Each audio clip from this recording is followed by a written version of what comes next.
Alisher Navoiy haqida 10 ta dalil. Alisher Navoiy 1441-yil 9-fevralda Hirot shahrida tug'ilgan. Ota-bobolari Temuriy hukmdorlar saroyida turli lavozimlarda ishlaganlar. Asl ismi Alisher bo'lib, Navoiy taxallusidir. Forscha she'rlarni foniy taxallusi bilan yozgan. 4 yoshida maktabga borgan. Arab, fors tillarini egallagan.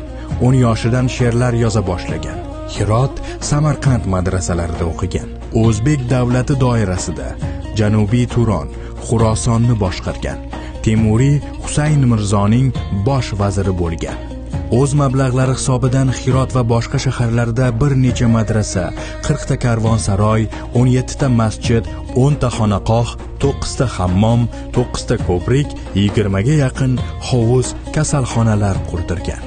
1483-yil, 1485-yillari O'zbek va jahon adabiyotining durdonasi bo'lmish Hayratul Abror, Yaxshilar hayrati, Farhod va Shirin, Layli va Majnun, Sabbai Sayyor, 7 sayyora, Saddi Iskandari, Iskandar devori dostonlaridan iborat xamsani yaratgan.